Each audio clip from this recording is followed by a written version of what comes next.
Hello and welcome to this session on Protagoras.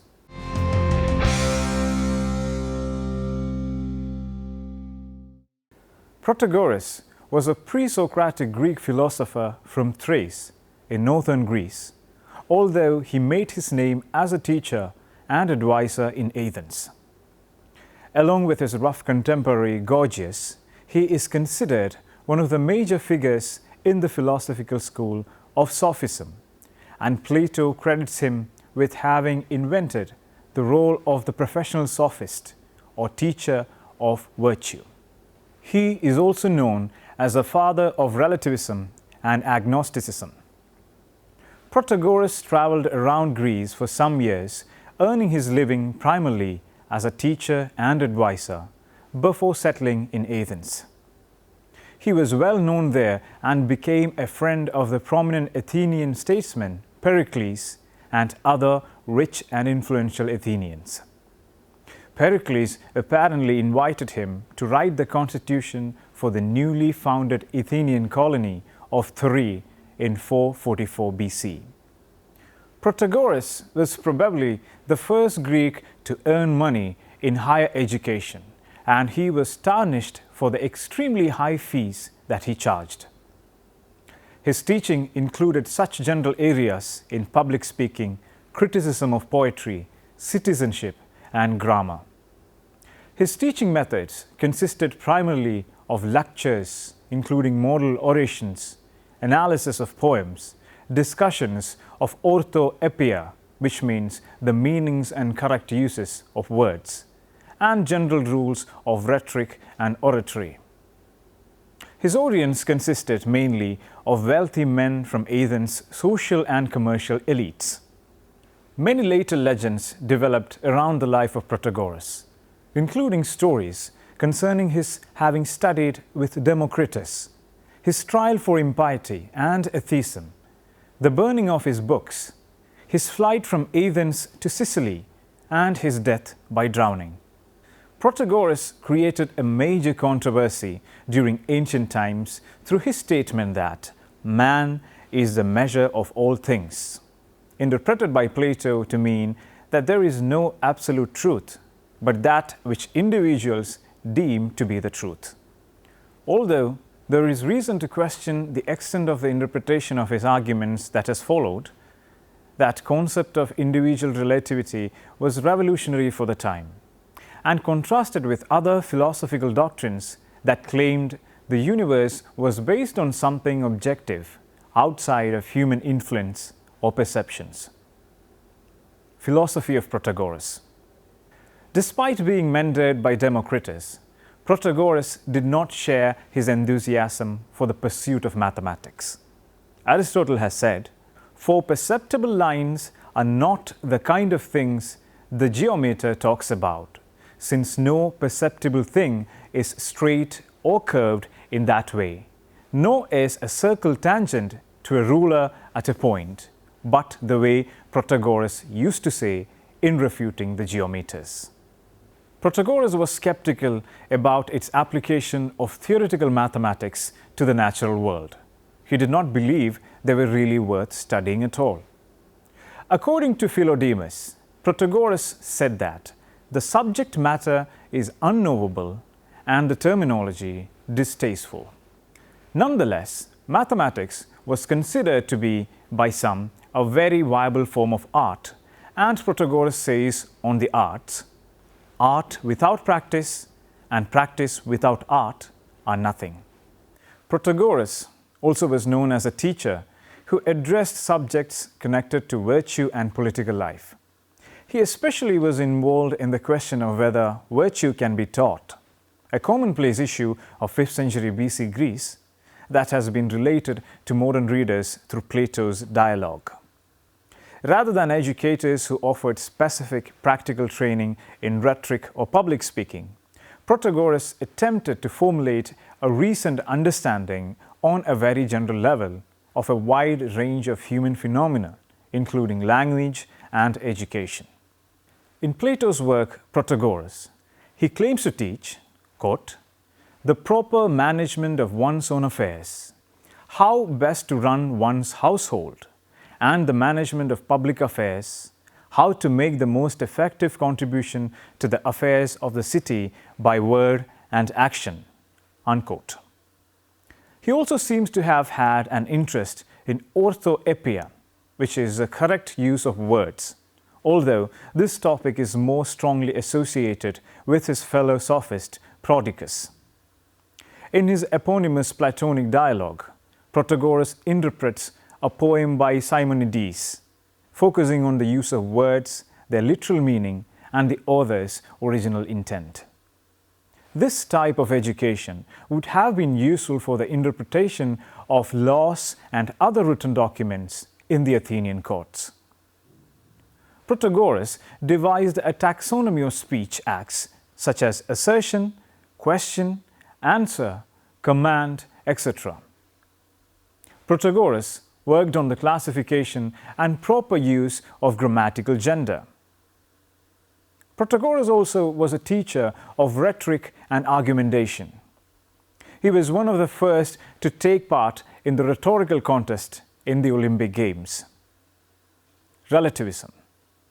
Protagoras also said that on any matter there are two arguments, or logoi, opposed to one another. And according to Aristotle, Protagoras was criticized for having claimed to make the weaker logos stronger. Protagoras is credited with the philosophy of relativism, which he discussed in his work, Truth, also known as Refutations. Although knowledge of his work is limited, discussions of Protagoras' relativism is based on one of his most famous statements: "Man is a measure of all things, of the things that are, that they are, of the things that are not, that they are not." By this, Protagoras meant that each individual is a measure of how things are perceived by that individual. Therefore, things are or are not true according to how the individual perceives them. For example, person X may believe that the weather is cold, whereas person Y may believe that the weather is hot. According to philosophy of Protagoras, there is no absolute evaluation of the nature of a temperature, because the evaluation will be relative to who is perceiving it. Therefore, to person X, the weather is cold, whereas to person Y, the weather is hot. This philosophy implies that there are no absolute truths. The truth, according to Protagoras, is relative and differs according to each individual. As with many fragments of the pre-Socratic philosophers, this phrase has been passed down through ages without any context, and consequently, its meaning is open to interpretation.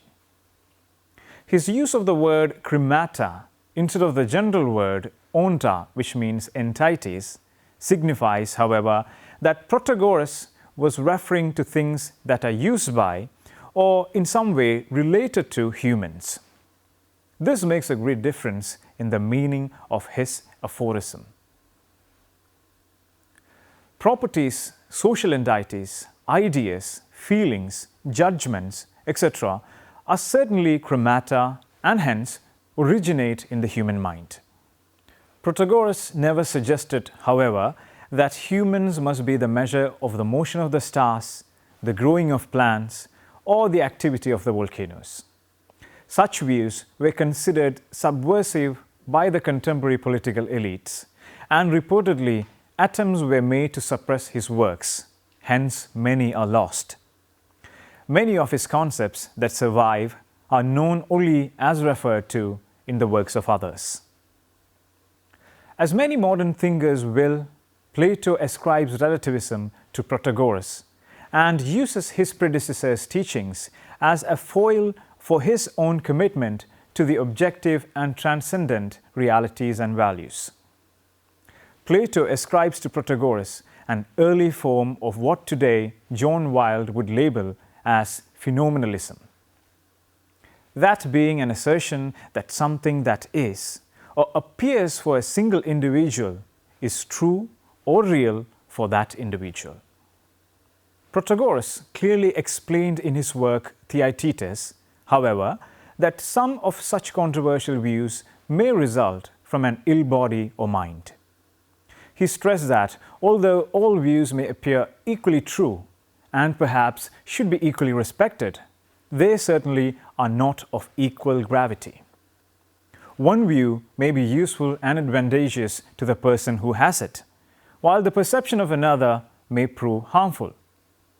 Hence, Protagoras believed that the sophists were there to teach the student how to discriminate between them, that is, to teach virtue. Both Plato and Aristotle argue with some of Protagoras' claims regarding relativity, however. They argue that the concept provides Protagoras with too convenient of an exemption from his own theory, and that relativism is true for him yet false for those who do not believe in it. They claim that by asserting that truth is relative, Protagoras then could say that whatever further theory he proposed must be true. Knowledge of most of Protagoras' work is limited or missing. Modern attempts to apply the Protagoras theory of relativism tend to result in disagreement and refer to scientific reasoning. Carol Poster states that with a modern preference towards scientific reasoning and objective truth, for example, rather than considering individuals evaluating their sense of comfort, a modern philosopher would look at a modern instrument, the thermometer, objectively to see the scientific measure of the temperature, whereas the Greek would entail looking at larger philosophical implications. Doctrines. Protagoras' doctrines can be divided into three groups. 1. Orthoepia, the study of correct use of words. 2. Man-measure statement, the notion that knowledge is relative to the knower. And 3. Agnosticism, the claim that we cannot know anything about the gods. Orthoepia. Perhaps because the practical side of his teaching was concerned with helping students learn to speak well in the courtroom, Protagoras was interested in orthoepia, which means the correct use of words. Later sources describe him as one of the first to write on grammar in the modern sense of syntax, and he seems interested in the correct meaning of words, a speciality often associated with another sophist, Protagoras, as well. In the work Protagoras, the Platonic dialogue named after the famous sophist, which has both Protagoras and Protagoras as participants, Protagoras is shown interpreting a poem of Simonides with special concern for the issue of the relationship between the writer's intent and the literal meanings of the words. The method of interpretation was one which would be especially useful in interpreting laws and other written witnesses such as contracts, wills, and so forth in the courtroom. Man-measure statement. Of the book titles we have attributed to Protagoras, only two, namely Truth or Refutations and On the Gods, are probably accurate. Of Protagoras' works, only a few brief quotations embedded in the work of later authors have survived. Of Protagoras' Ipsissima Verba, the most famous is the Homo Mensura, or the man-measure statement, which says, "Of all things the measure is man, of the things that are, that they are, and of things that are not, that they are not." This precise meaning of the statement, like that of any short extract taken out of context, is far from obvious, although the long discussion of it in Plato's Theaetetus gives us some sense of how ancient Greek audiences interpreted it. The test case normally used is temperature. If Miss X says it is hot, then the statement, unless she is lying, is true for her. Another person, Miss Y, may simultaneously claim it is cold. The measure of hotness or coldness is fairly obviously the individual person. One cannot legitimately tell Miss X she does not feel hot. She is the only person who can accurately report her own perceptions or sensations.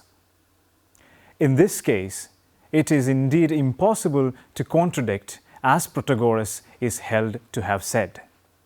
But what if Miss Y, in claiming it is cold, suggests that unless the heat is turned on, the pipes will freeze?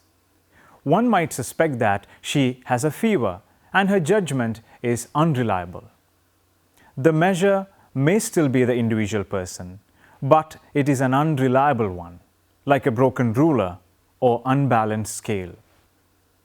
In a modern scientific culture, with a predilection for scientific solutions, we would think of consulting a thermometer to determine the objective truth. The Greek response was to look at the more profound philosophical implications. Even if the case of whether the pipes will freeze can be solved trivially, the problem of it being simultaneously hot and cold to two women remains interesting. If this cannot be resolved by determining that one has a fever, we are presented with evidence that judgments about qualities are subjective. If this is the case, though, it has alarming consequences. Abstractions like truth, beauty, justice, and virtue are also qualities, and it would seem that Protagoras' dictum would lead us to conclude that they too are relative to the individual observer, a conclusion which many conservative Athenians found alarming because of its potential social consequences. If good and bad are merely what seems good and bad to the individual observer, then how can one claim that stealing or adultery or impiety or murder are somehow wrong? Moreover, if something can seem both hot and cold, or good and bad, then both claims that the thing is hot and that the thing is cold can be argued for equally well. If adultery is both good and bad, good for one person and bad for another, then one can construct equally valid arguments for and against adultery in general or an individual adulterer. What will make a case triumph in court is not some inherent worth of one side, but the persuasive artistry of the orator. And so Protagoras claims he is able to make the worst case the better. The oratorical skills Protagoras taught thus had potential for promoting what most Athenians considered injustice and immorality. Agnosticism.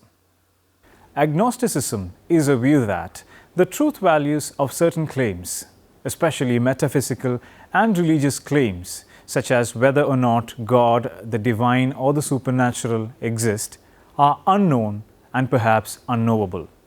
While the pious might wish to look to the gods to provide absolute moral guidance in the relativistic universe of the sophistic enlightenment, that certainty also was cast into doubt by philosophic and sophistic thinkers who pointed out the absurdity and immorality of the conventional epic accounts of the gods. Protagoras' prose treatise about the gods began, "Concerning the gods, I have no means of knowing whether they exist or not, or of what sort they may be. Many things prevent knowledge, including the obscurity of the subject and the brevity of human life." Social consequences and influences. As a consequence of Protagoras' agnosticism and relativism, he may have considered that legislative and judicial laws were things which evolved gradually by agreement and thus could be changed by further debate. This position would imply that there was a difference between the laws of nature and the customs of humans. Although Protagoras himself seemed to respect and even revere the customs of human justice as a great achievement, some of the young followers of Protagoras and other older sophists concluded that the arbitrary nature of human laws and customs implies that they can be ignored at will, a position that was held to be one of the causes of the notorious immorality of such figures as Alcibiades. Protagoras himself was a fairly traditional and upright moralist. He may have viewed his form of relativism as essentially democratic, allowing people to revise unjust or obsolete laws, defend themselves in court, free themselves from false certainties. But he may equally well have considered rhetoric a way in which the elite could counter the tendencies towards mass rule in the assemblies. The consequences of the radical skepticism of the sophistic Enlightenment appeared, at least to Plato and Aristophanes, among others, as far from benign. In Aristophanes' play, The Clouds, a teacher of rhetoric teaches that the gods does not exist, moral values are not fixed, and how to make the weaker argument appear the stronger. The result is moral chaos. The main characters in Clouds are portrayed as learning clever tricks to enable them to cheat their creditors and eventually abandoning all sense of conventional morality. Although no one accused Protagoras himself of being anything other than honest, his techniques were adopted by various unscrupulous characters in the following generation, giving sophistry the bad name it still has for clever verbal trickery. Protagoras' influence on the history of philosophy has been significant. Historically, it was in response to Protagoras and his fellow sophists that Plato began the search for transcendent forms for knowledge, which could somehow anchor moral judgment. Along with the other older sophists and Socrates, Protagoras was part of a shift in philosophical focus from the earlier pre-Socratic tradition of natural philosophy to an interest in human philosophy. He emphasized how human subjectivity determines the way we understand or even construct our world, a position which is still an essential part of the modern philosophic tradition. Let me summarize the session. Protagoras was a pre-Socratic Greek philosopher from Thrace in northern Greece, although he made his name as a teacher and advisor in Athens. Along with his contemporary Gorgias, he is considered one of the major figures in the philosophical school of Sophism, and Plato credits him with having invented the role of the professional sophist or teacher of virtue. He is also sometimes known as the father of relativism and of agnosticism. Protagoras of Abdera was one of the several 5th century Greek thinkers, including Gorgias, Hippias, and Prodicus, collectively known as the older sophists, a group of traveling teachers or intellectuals who were experts in rhetoric, which is the science of oratory, and related subjects. Protagoras is known primarily for 3 claims. 1. That man is a measure of all things, which is often interpreted as a sort of radical relativism. And 2. That he could make the worse or weaker argument appear the better or stronger. And 3. That one could not tell if the gods existed or not. While some ancient sources claim that these positions led to his having been tried for impiety in Athens and his books burnt, these stories may well have been later legends.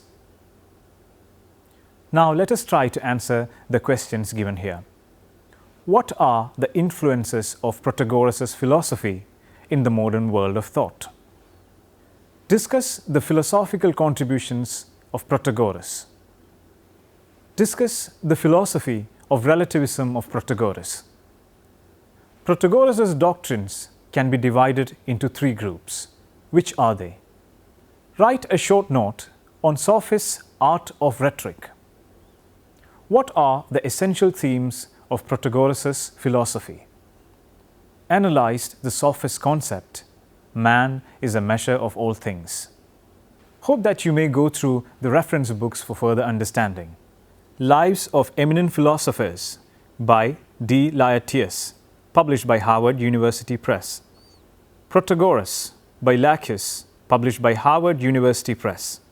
The Older Sophists, a complete translation by several hands, by S. R. Kent, published by University of South California Press.